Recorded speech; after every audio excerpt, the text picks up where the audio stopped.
खुलुमबाय आं सिबिरानि ब्रह्म नोंथांमोनखौ आंनि एसबि बड' निउज चेनेलाव गासैखौबो बरायबावनाय थाबाय नोंथांमोननि थाखाय आं गोदान मोनसे भिडिअ लानानै फैबावबाय अन्नानै भिडिअखौ जोबजासिम नायलांदो जोमै बेफ्रुनायनि जाहोनाव गोबां रोजा अखा हानायजों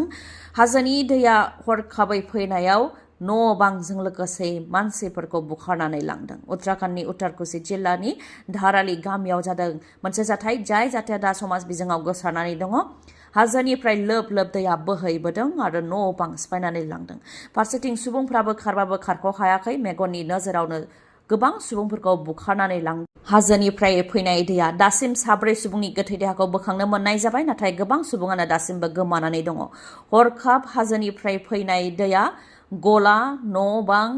फिसा फिसा गेस्ट हाउस हटेल रेस्टुरेन्ट गारि मटर बायदिखौ बुखारनानै लांदों बेनि अनगायैबो न'आव फिनाय जिब जुनार मोसौ बोरमा बायदिखौ बुखारनानै लांदों आरो गोबां सुबुंफोरानो खारस्लाबनो हायैनि जाहोनाव गोख्रैथिजों बोहैबोनाय दैबानाजों बुखारलांजानो गोनां जादों बे जाथायाव बेसेबां धोन सम्पति खहा जादों बेखौ दासिमबो उत्तराखन्डनि सोरखारा फोसावनो हायाखै जाथाय जानायनि उनाव आर्मि एसडिआरएफ एनडिआरएफआ रैखा खालामनायनि हाबाखौ मावदों दासिमबो गोबां सुबुङानो गोमानानै दङ 7 लेबारफोरखौबो फबसिनजानायनि सन्देह खालामनाय जादों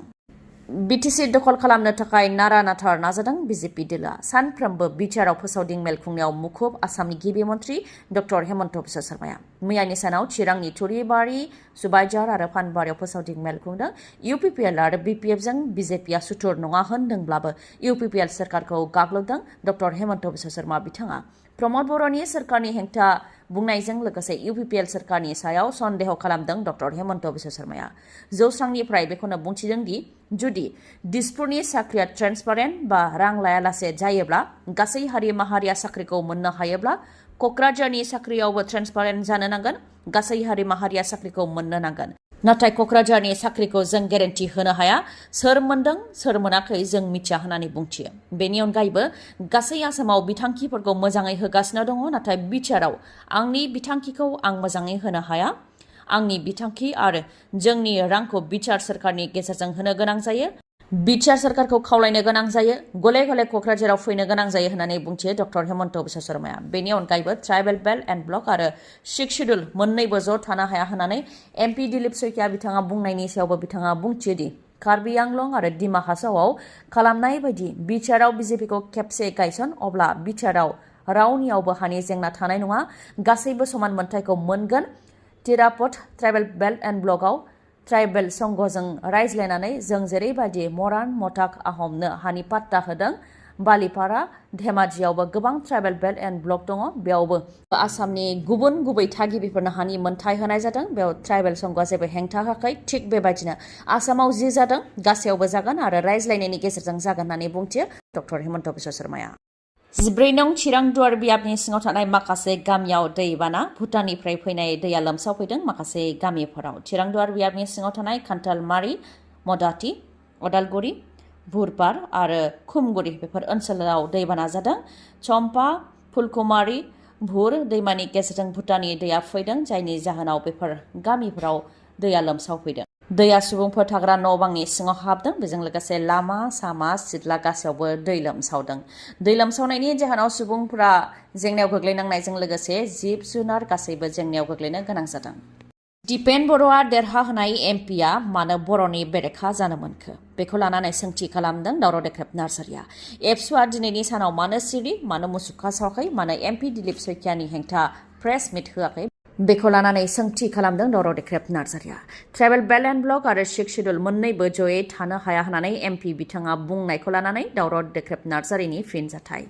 दरं उदालगुरि बियाबाव UPPLनिनो बिजाथि होननानै बिजेपिनि दिलीप सैकियाखौ सायख'नाय जादोंमोन आरो बिटिआर गोरोबथा मावफुंनायनि सार्तआव एबसुनि दिपेन बर'आबो मदद होदोंमोन दा MP दिलीप सैकियाया ट्राइबेल बेल्ट एन्ड ब्लक आरो 6 शिड्युल ज' थानो हाया होननानै बिटिआरआव ट्राइबेल नङैफोरखौ थुलुंगा होदों आरो बिटिसिआव 6 शिड्युलखौ सिफायनो नागिरदों बिटिआरनि अनगायैबो गुवाहाटी सार्कलनि सिङाव पलासगुरि सार्कलनि सिङाव सनापुर सार्कलनि सिङावबो 1,79,000 बिघा ट्राइबेल बेल्ट एन्ड ब्लक हा दंमोन बेखौबो 1969 मायथाइयाव आसाम सोरखारा सिफायनानै बर'फोरखौ नागालेण्ड सिमायाव दोनहैदोंमोन आरो बर'फोरखौ आलाय सिलाय खालामदोंमोन। दाबो बेबायदिनो खालामनानै बर'फोरखौ आलाय सिलाय खालामनो नागिरदों। जों बेखौ सोंखारि होननानै बुंथियो दावराव देख्रेब नार्जारिया। लोगोसे बुंथिबावदि जों सिक्स सिडुलखौ गोबां खस्थ'नि गेजेरजों मोनदों, थै जिउ होनानैसो मोनदों। जोंनो बिजेपिया ओरैनो होआखै, नाथाय दिनै बिजेपिया सिक्स सिडुलखौ सिफायनो थाखाय बिटिसिनि मोनफानि उनाव मोनफा गोखौ लांगासिनो दङ। नाथाय दिपेन बर'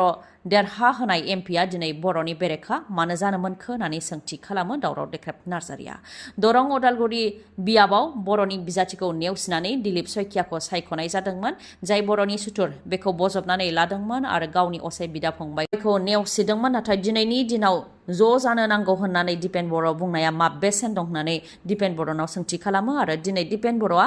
गावनि गोहोखौ मानो बाहायाखै, मानो एमपि दिलीप सयखियानि हेंथा सिरि, मानो मुसुखा सावाखै, मानो प्रेस मिट होनो थाखाय बुंथियाखै होननानैबो बुंथियो दावराव देख्रेब नार्जारिया। UPPL दोलोआ मैया 10थि गायसनथि सान फालिदों। थांनाय 2015 मायथाइनि 5 आगस्टआव क'क्राझारनि दतमानि थुलुंगाफुरियाव मन्त्रि उरखावगोरा ब्रह्मनि दैदेननायाव UPPL दोलोआ जोनोम जादोंमोन। मैया बेनिनो 10थि गायसनथि सानखौ फालिदों UPPL दोलोआ, जेराव UPPL दोलोनि गोबां दैदेनगिरिफोर प्रमद बर'निफ्राय लानानै मन्त्रि उरखावगोरा ब्रह्म, एमएलए बिथांमोनहा बाहागो लादों आरो UPPL दोलोनि मावथि आरो रायजो राजाफ्राबो बेयाव लैहोर लैहोर फैनानै बाहागो लाफैदों। जायनाखि ट्राइबेल बेल्ट एन्ड ब्लक आरो सिक्स सिडुल जयै थानो हाया होननानै एमपि दिलीप सयखिया बिथाङा बुंथिदों, बेनि सायाव फिननाय होदों UPPLनि गाहाय नेहाथारि राजु नार्जारि बिथाङा। जों गोबां खस्थ' खालामनानै एमपि दिलीप सयखियाखौ देरहाहोदों। बिटिआरनि रायजो राजाफ्रा बिथांनि सायाव गोबां आसा दङ, नाथाय ट्राइबेल बेल्ट एन्ड ब्लक आरो सिक्स सिडुलखौ बोखारनायनि सोर दाबि खालामदों? रायजो राजाया रावबो बोखारनो दाबि खालामाखै, सोमावसाराखै, अब्ला मानो बोखारनो होननानै सोंथि खालामो बिथाङा। आरो ट्राइबेल बेल्ट एन्ड ब्लकआव एसटिफोरखौल' थानो होनाय जायाखै, गुबुन गुबुन मोनद' हारिनोबो मोनथायखौ होनाय जादों होननानै फोरमायथियो। बेफोरबायदि खोथाया मानो बिसायख'थिनि सिगांसो फैयो आरो बेबायदि मोनसे हारिखौ थांखिनानै बेनि सायाव जाबसिननानै होयोब्ला रायजो राजाखौ दैदेनग्रा दैदेनगिरिया बेबायदि बुङोब्ला गोजोनना जोबगोन होननानैबो बुंथियो राजु नार्जारि बिथाङा। 24 घन्टानि गेजेरावनो नखरसेयाव 3 सोद्रोमानि जिउ खहा। फिसानि थैनायखौ सहायनो हायैनि जाहोनाव गोसो बायग्लिनानै सासे बिमाया गावनि 7 दाननि गोरलै गथ'खौ लोगोआव लाफानानै दैखराव बाज्रुमनानै जिउखौ फोथैदों। 24 घन्टानि गेजेरावनो 3 सुबुङा जिउ खोमानो गोनां जादों, बेबो गंसे नखरनिनो। जाथाया गामिजों लोगोसे ओनसोलावनो दुखुनि थासारि सोमजिहोदों। गवालपारा जिल्लानि बलबलानि बायजुरियाव जादों बे दुखुनांथाव जाथाया। जिउ खोमानाय बिमानि मुङा कान्चन राभामोन। फोरमायथिनाय बादिब्ला बिथांनि 5 बोसोरनि फिसाज्लाया फोथाराव थांदोंमोन, नाथाय दैयाव गबनानै जिउ खोमानो गोनां जादों। बे जाथायखौ सहायनो हायैनि जाहोनावनो बिमाया गावनि 7 दाननि गोरलै गथ'खौ लोगोआव लाफानानै दैखराव बाज्रुमदों, जायजों बिथांमोनहाबो जिउ खोमानो गोनां जादों आरो 3बो जिउ खोमानो गोनां जादों। फोरमायथिबावदों दि सिगांनि समावबो कान्चन राभाया 3 फिसाफोरखौ खोमानानै लानो गोनां जादोंमोन। आरोबाव 4थि फिसाज्लायाबो फोथाराव दैयाव गबनानै थैनो गोनां जादों। बेखौ सहायनो हायैनि जाहोनावनो गोसो बायग्लिदोंमोन कान्चन राभाया, जायनि जाहोनाव गावनि जिउखौ फोथैनानै लानो थांखि लादों कान्चन राभाया। बिटिसि बिसायख'थिनि थाखाय अक्ट' फोसावनो गेजेराव आरो माखासे सानल' दंसै। अक्ट' फोसावनाय लोगो लोगोनो बिटिसिआव मडेल कड अफ कन्डाक्ट जागोन। बिटिसि बिसायख'थिखौ लानानै UPPL आरो BPF मोननै राजखान्थि दोलोआ ज' जानांगौ होननानै बुंनाया गोलाव सम बारलांबाय, नाथाय दिनैसिमबो ज' जागोननि जेबो इसारा नुनो मोननाय जायाखै। मोननै दोलोनि अंक बा फर्मुलाया दि गोरोबाखै बेखौ हाग्रामा महिलारि आरो प्रमद बर'नि रावनिफ्राय हमनो हायो। हाग्रामा महिलारिया बेखौनो बुंथिदों दि बिटिसिनि मोन 40 बियाबनि मादाव UPPL आरो BPFआ मोन 20 बियाबाव राननानै गेलेगोन, अब्लानो BPF आरो UPPLआ खौसे जागोन। मबाइल टिभि बायदिफोराव बुंबाय थाबाल' जाया, आं खौसे जानायखौ हास्थायो होननानै हाग्रामा महिलारिया बुंथियो। ओजोंहाय 50-50 अदेबानि मोन 20 बियाबाव राननानै गेलेनायखौ गनायाखै प्रमद बर' बिथाङा। प्रमद बर' बिथाङा बेखौनो बुंथिदों दि सिगांनि समाव जेब्ला हाग्रामा महिलारिया गोहोआव दंमोन, बै समाव 50-50 गेलेनो थाखाय बुंनाय जादोंमोन, नाथाय बै समाव हाग्रामा महिलारिया बेखौनो बुंथिदोंमोन दि नोंसिनिया मोन 7 VCDCRआव MCLA दं, बेनिखायनो बे मोन 7खौनो ला होननानै बुंथिदोंमोन। नाथाय दिनैनि सानाव हाग्रामा महिलारिनाव 60 MCLA दङ, अब्ला दा बे समाव 50-50 गेलेनाया माबोरैहाय जागोन होननानै बुंथियो। खौसे जानायखौ लानानै मानसिफोरनि सिगाङाव बुंनाया गोरलै, नाथाय मोगथाङाव खौसे जानाया गोब्राब होननानै बुंथियो प्रमद बर'आ। आफां आसामनि देरसिन मेगननि फाहामसालिनि मादाव गंसे बङाइगाव थानाय आइ हस्पिटालाव असिटि मेसिन सफैबाय जायनि गेजेरजों मेगननि जेंनाखौ हमदांनाय जायो आरो फाहामथाय होनाय जायो जेरै मेक्युलार डिजेनेरेशन डायबेटिक रेटिनोपैथी ग्लुकोमा आरो मेगन सिंनि दुखु मोननायखौ हमदांनो हानाय जायो आरो फाहामथाय होनाय जायो असिटिनि अनगायैबो गुबुन गुबुन सार्भिसखौबो मोननो हागोन जेरै cornea medical retina glaucoma evaluation oculoplasty pharmacy आरो अप्टिकेलबो दङ बेनि अनगायैबो सानाय गैयालासे सुथेनाय गैयालासे इन्जेक्सन गैयालासे कम्पिउटार पेकनि गेजेरजों केटारेक्ट सार्जारिबो खालामनो हायो आइ हस्पिटालाव डक्टर रुमि दास डक्टर आशराफुल आलम आरो डक्टर मेघाली शर्माखौ नोंथांमोनहा मोननो हागोन डक्टर रुमि दासआ तामिलनाडुनि अरविंद आइ हस्पिटालनिफ्राय फैगोन बिथाङा कर्निया आरो cataract specialist MBBS MS ophthalmology आरो टपिकल फेक'